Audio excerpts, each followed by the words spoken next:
Hello everybody, today is Tuesday, it's August the 10th, and I'm very happy to be able to be here with you today making a video. I wasn't sure if it was going to happen, but I just have a little window of opportunity here, and I just wanted to come in, first of all, and say a big, huge thank you to you guys. Thank you for your love and your prayers and your outpouring of thoughts and concerns and comments and emails, and I mean, really, it's just meant more than you can ever really know to myself and my family and my daughter. And for those of you who don't know, my daughter, Gabby, who is 17 years old, was in a very serious car accident on Sunday night. And I hope I don't start crying just talking about it. 10:30, she was coming home from being at the movies with friends. And she was about like half a mile from our house. She was almost home.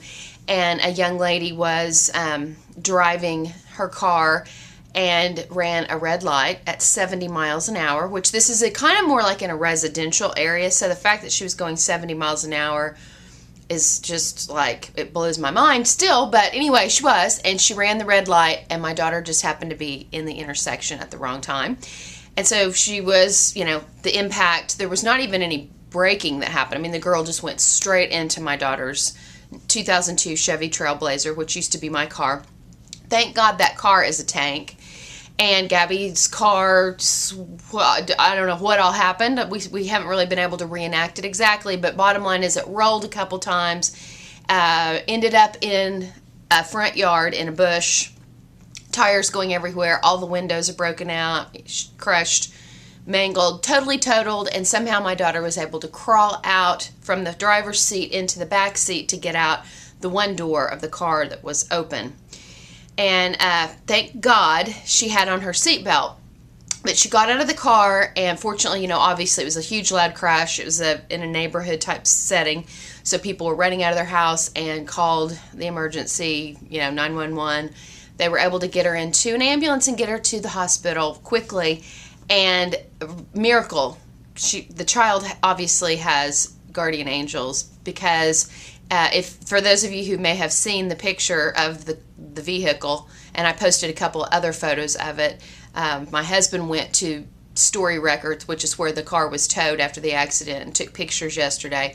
I mean, my husband was very calm. We were both actually very calm through the whole thing, but when he went to the wrecker place to see the car the next day, he was pretty shaken up over it for him, and came back telling me, and I don't want to see the car, but he came back telling me that it's truly a miracle that the child survived. And thank God she had no passengers, because that wouldn't have been good. But anyway, the accident was not her fault, and she has only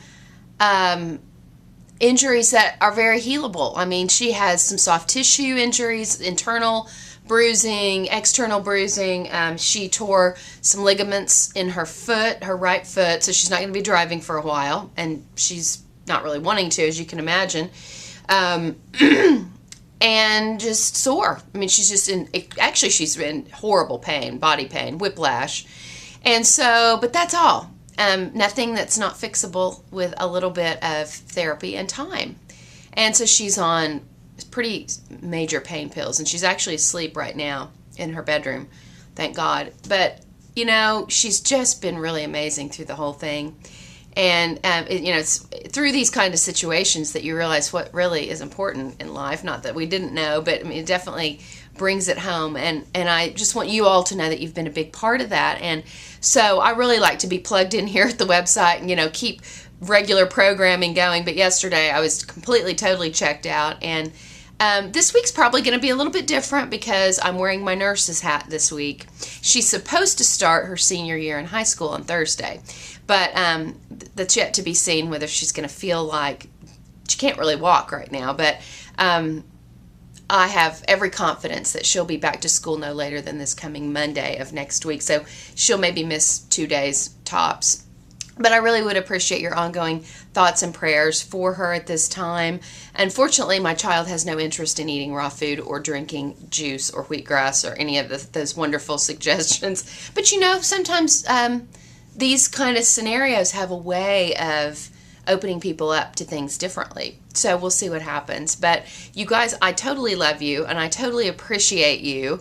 And we're going to resume raw food talk here very soon. One other thing very quickly I wanted to say is that I'm just about finished with my little digital book that I've been working on for 2 years, Real Juice Daily, and it is basically just a culmination of my personal experience when I did a 3-month juice feast back in 2008, full of recipes. It's basically my daily journal of everything that I went through. So it'll be in a usable form with photographs, just additional little things that I'm adding in. So, you know, this has put me just a few days behind, but it may be ready as soon as tomorrow or Thursday. So it's going to be $10, and it's just a really nice account of if you're interested in adding more juice into your daily life. Certainly you wouldn't necessarily need to do a juice feast of the length that I did, and as a matter of fact, I don't necessarily recommend that to most people, but I mean, the stories are really kind of amazing. As I'm going back through and reading everything,